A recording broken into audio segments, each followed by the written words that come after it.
Hi, this is the third class on industrial relations and labor laws. In the previous class, if you have missed that, please do watch and then come back to this class as these are interlinking videos. And today class, in this we will be dealing with evolution of labor laws and trade unionism in India. That means how does these labor laws evolved in India and how the trade unions were formed, who are the major and main leaders of those trade unions. This lecturer will be most of the factual kind, and you need to by heart these things as these factual questions are directly asked in examinations. There are mainly five stage of evolution of labor laws as well as trade unions in India. In this class, we will be dealing with stage number up to stage 3 or 4. We will try to complete as much as possible in this class. So do watch this video until end because it is most important for the examination, and in EPFO examination you will get nearly 3 to 4 direct factual questions from this class. Let's start. The history of labor laws in India dates back to pre-independence British era, as these labor and industrial laws were enacted by British administration to protect the interest of British employers and industrialists.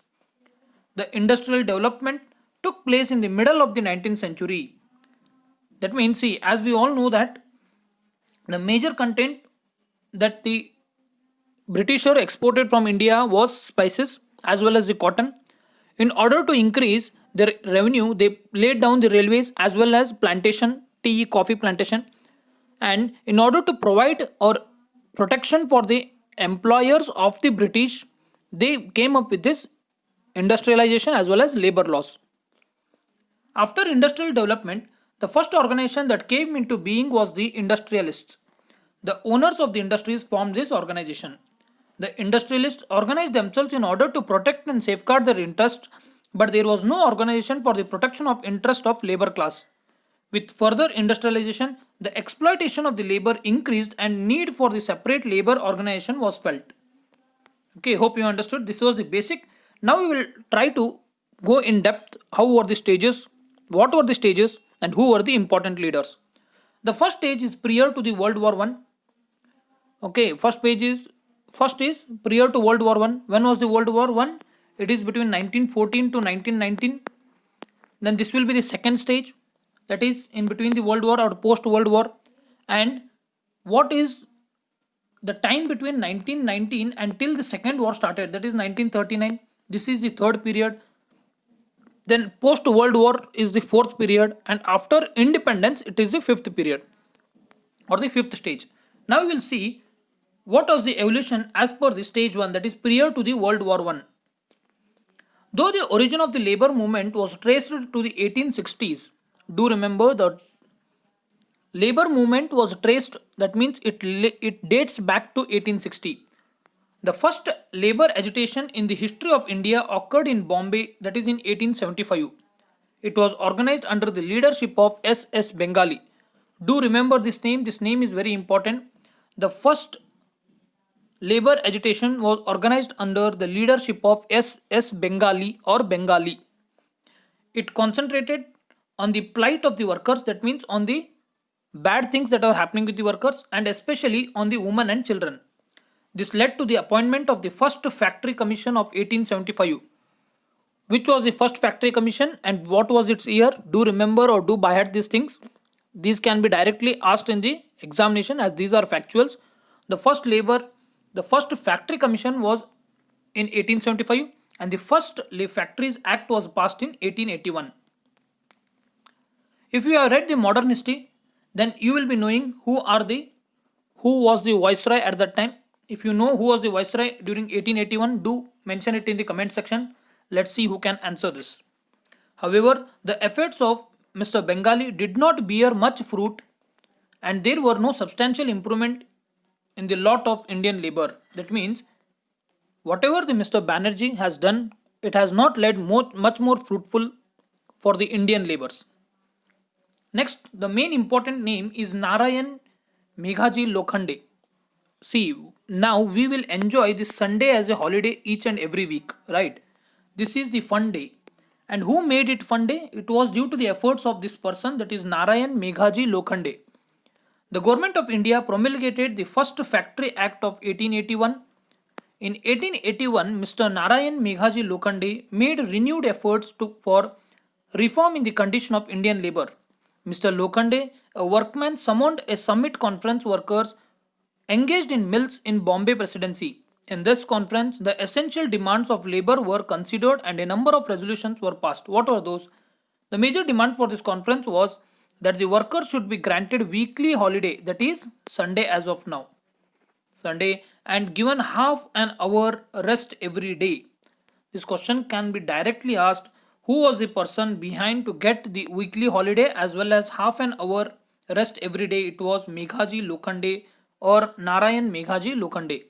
Besides, it was also insisted that workers suffering from accidental injuries should be adequately compensated. How they are compensated, we have seen in these social security classes. If you have missed that, you do watch those videos. We will provide the link in the descriptions. And we have completely covered the syllabus of social security in India for EPFO exam. The efforts of this conference bore some healthy fruits. Some industrialists accepted some of the above demands. As a consequence of the success achieved by the conference, Mr. Lokhande felt encouraged and he established the trade union in Mumbai. Do remember the names that we will be discussing further, as there was the same question asking who was the leader of some of the trade union or labor conference. See, he laid the foundation, that is, he christened the organization Bombay Mill Hands Association of 1890. Okay, Bombay Mills Hand Association of 1890. He also helped in the publication of labor magazine Deena Bandhu. Okay, Deena Bandhu. Thus, Mr. Lokhande stood by working class and did a great deal to improve their lot. But after the death of the Mr. Lokhande, the momentum of the work being done by him was lost. That means there was no successor for him. Therefore, the work that he was done was not carried forward and it was end. Afterwards, railway employees organized themselves into union. After the partition of Bengal of 1905 till 1909, a number of strikes on various issues were organized. In 1908, an eminent national leader, Sri Lokmanya Tilak, was imprisoned for 6 years. Do you know what was the reason? See, Mr. Tilak was running two publications, that means two newspapers. One was Kesari and one was Kesari and the other was the English newspaper, that is the Maratha. See, Lokmanya Tilak, what did? In 1908, there was an incident, that is Muzaffar conspiracy case. In this, Prafulla Chaki and Khudiram Bose, these were the two nationalist revolutionaries. They throwed a bomb. And the Tilak pointed out this in his newspaper. Therefore, the Tilak was imprisoned for 6 years. As a protest against this injustice, a very big strike was organized. In this period, a number of trade unions came into being. Now we will see which all were the trade unions that came during this period. One was in 1897, the Amalgam Society of Railway Servants of India was established and registered under the Companies Act. Printers Union, Calcutta in 1907. Postal Union in 1907. Kamgar Hitvardak Sabha in 1909. Social Service League in 1910. Do remember these names and also the establishment year. We will also deal at the end of this lecturer, that is in the second part of this lecturer, some of the 5 important questions that may be asked or that are expected. However, this organization could not make the real start in the labor movement till World War I. Now we will be entering the stage 2, that is between two world wars. As we discussed the timeline, World War I was between 1914 and 1919. Then the Second World War started in 1939. So the time period between this, that is between 1919 and 1939, is treated as the second evolution or the second stage of the evolution. The modern history of labor movement in India dates from the First World War, the World War I, that is 1914 to 1919, the Russian Revolution of 1917, Swaraj movement and the establishment of International Labour Organization gave new life to the labor movement, and by the year 1920, the trade union emerged on the Indian scene. in almost all the sectors to safeguard the interest of the working class. National leaders devoted particular attention to the working class as a result of the efforts made by Lokmanya Tilak, Annie Besant, Mr. Gandhi. Working class began to get organized. Okay, it was the effort of Tilak, Annie Besant, and Gandhi that the working class got into organized sector. Next, Mahatma Gandhi, along with Ansuya Sarabhai and Shankarlal Banker, founded the Ahmedabad Textile Labour Association in 1919. Do remember this question can be asked directly. Who are the founders of Ahmedabad Mill Strike of Textile Labour Association of 1919? It was Mahatma Gandhi, Anusuya Sarabhai, and Shankari Lal Banker. Theory of in this, that is Ahmedabad Mill Strike. We have discussed what is Ahmedabad Mill Strike of 1918 in our previous class. If you haven't watched it, please do watch those video. In that strike, Gandhi used non-violence in industrial relations. The first union was started in Madras. Do remember the first union was started in Madras. It was the initiator of Mr. B.P. Wadia, who established the Madras Labour Union in 1918. Madras Labour Union was the first union and it was started by B.P. Wadia. Many other national leaders devoted particular attention to the working class. As a result of the efforts made by Lokmanya Tilak, Annie Besant and Gandhi, the working class began to be organized. Establishment of the International Labour Organization, when it was established, it was in 1919. Peace conference that followed the World War I. Its original constitution, which formed part of the theory of Versailles, established on 11th April 1919 as an autonomous organization associated with the League of Nations. See, whatever are the facts in this, it will be provided in the format of PDF in the Telegram channel. You can join the Telegram, and it is very necessary as well as compulsory to read and by heart these facts for the examination that is upcoming in May. A branch of International Labour Organization was established in India and a regular conference of International Labour Organization was started in India. All India Trade Union Congress. The names that we will be discussing that are associated with this All India Trade Union Congress is also important. Do by heart this. Is the oldest trade union federation in India and it was set up in 1920. It was founded by Lala Lajpat Rai, Joseph Baptista, N.M. Joshi, Diwan Chaman Lal. Okay, these are all associated with All India Trade Union Congress. That is Lala Lajpat Rai, Joseph Baptista, N.M. Joshi and Diwan Chaman Lal. Lajpat Rai was elected the first president of AITUC, that is All India Trade Union Congress. Who was the first president of AITUC? They can be asked the question. It is Lala Lajpat Rai. With the establishment of this trade union, the labor movement in India received tremendous fillip. A special step towards progress was made when then government passed the Trade Union Act of 1923 and Industrial Dispute Act of 1929. We have detailed each and every provisions of this Industrial Dispute Act of 1929 in our social security classes. If you haven't watched, please do watch because you can expect directly 2 questions from these acts.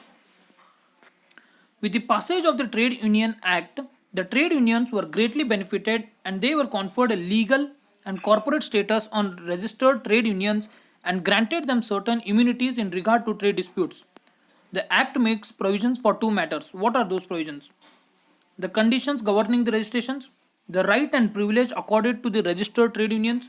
The Act also allowed the funds of the registered unions to be spent for the conduct of trade disputes and for the provisions of the benefits of its members. The organization of the trade unions underwent a great change in 1926 when the leadership of the trade union went over the communists. The communists made radical changes in the policies and organization of the trade unions, and as a consequence of this, trade unions divided themselves into 2. Okay, now we need to understand little background what happened in 1929 in order to understand the Royal Commission of 1929. See, as we have seen in this pandemic, there is a huge economic loss, right? In the same way, in 1929, a bank run by 2 American brothers was collapsed or crashed, and due to the global impact, this bank, the shares were fall down. the share market was completely crashed. Due to this, there was a huge impact all over the world, and it was crashed in USA. As USA was the economic leader, so it impacted all over the world, and that situation is also called as Big Dip. It is also called as Big Dip. That is Big Depression. During the World War I in 1917, John Henry Whiteley chaired a committee which produced a report on the relation of employees and employers, identifying good industrial relation as a vital need for the industrial relations. Amidst the World Economic Depression, that is in 1929, associated rise in unemployment as the stock market crashed, many of them lost the employment. Okay, and it continued the agitation for independence. The British government established the Royal Commission on Labour in 1929. The commission received resistance and a large-scale boycott from the Indian labour movement. Nevertheless, the commission handed down its report, and outcome of the reports made way of series of labour legislations from 1932 to 1937. Some of the key legislations passed included Payment of Wages Act of 1936, which empowered the employers to deduct wages of employees absent from the work without reasonable causes. That means it made a provisions that whoever labor has been absent for the work without any notice, the wages of that person can be deducted or it can be cancelled. It was mentioned in Payment of Wages Act of 1936. Then Trade Disputes Amendment Act of 1938, which authorized the government to appoint conciliation officers to settle the disputes. The mutual strife among the trade unions kept on increasing. In 1929, the Indian National Trade Union Congress held its 10th session in Nagpur. Do remember this fact, the 10th session of the Indian National Trade Union Congress was held in Nagpur, and the head of this or the chairman of this it was presided by Pandit Jawaharlal Nehru. This can be asked directly. Subsequent to this session, some trade unions served their connection with the parent body. The unions which separated themselves from AITUC formed their own All India body under the name All India Trade Union Federation. The struggle between the trade unions did not limit itself up to here only. As a result, the mutual strife in 1931, a new All India Trade Union under the label All India Red Trade Union Congress. Do remember, All India Red Trade Union Congress came into being. When it came in 1931. Do remember this year, it can be asked directly. At length in 1934, this mutual strife ended. In this year, a grand session of Indian Trade Union Congress took place. The session was presided over by Pandit Harinath Shastri. This name is also important. They can ask the question, when was the grand session of Indian Trade Union Congress took place? It was in 1934, and who presided it? It was Pandit Harinath Shastri. In this session, an agreement was reached between All India Red Trade Union Congress and Trade Union Congress. They can ask you, when was an agreement was signed between the All India Red Trade Union Congress and Trade Union Congress? It was in 1934, and it was presided by Harinath Shastri. Next, we need to understand before going to stage 3, V.V. Giri was the Union Minister. He has made some of the efforts in order to increase the industrial relations, and it is also treated as an evolution. According to this agreement, All India Red Trade Union Congress, that is in 1934, was abolished. Subsequently, in 1938, Trade Union Federation was also merged in All India Trade Union Congress. The credit for this agreement is due to the efforts made by the former President of India, Shri V.V. Giri. Thus, once again in 1940, a united body of trade union was established. However, this mutual amity among unions proved to be short-lived, and the Second World War brought to the surface once again mutual decisions and disagreements. So we have successfully completed 2 stages, right? One is post-World War and the other is time period between First World War and Second World War. The third stage is during and after the World War II, that is after 1945.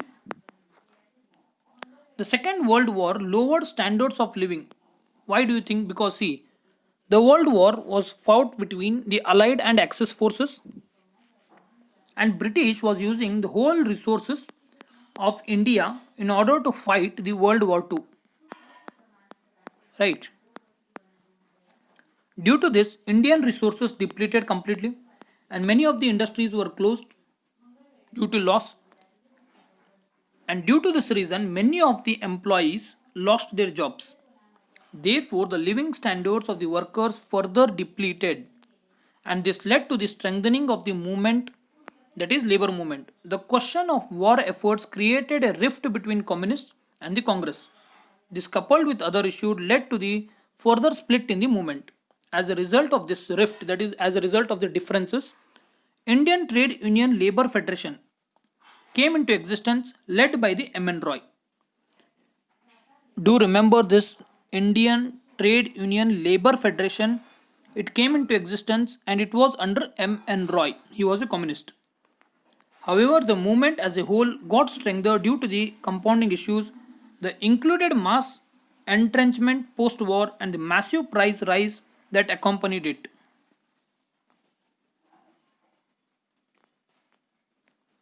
Legislations like Industrial Employment Act of 1946 and Bombay Industrial Relation Act of 1946. What are those acts in 1946? One is Industrial Employment Act of 1946 and Bombay Industrial Relation Act of 1946 contributed to strengthening the trade union movement. In general, the movements got more vocal and involved in the national movement. The two parallel labor unions continued to function. The decisions and conflicts among the communists and congressmen persisted, and ultimately, due to the efforts of Guljari Lal Nand and Sardar Patel, Indian National Trade Union Congress was established in 1947. This is a fact and this is necessary to remember. The Indian National Trade Union Congress was established in 1947 and it was the effort of Guljari Lal Nanda and Sardar Patel in 1947.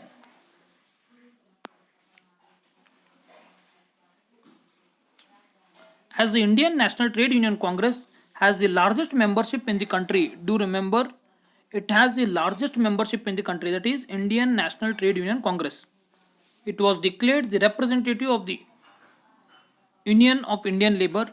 Subsequently, communists also set up an all India trade union. This trade union was labelled as Hindu Mazdoor Sabha. This trade union of the communists, though did not escape the scourge of the rifts and dimensions, it split up in two groups in 1949. As a result of this split, a new trade union came into being and this was named as United Trade Union Congress.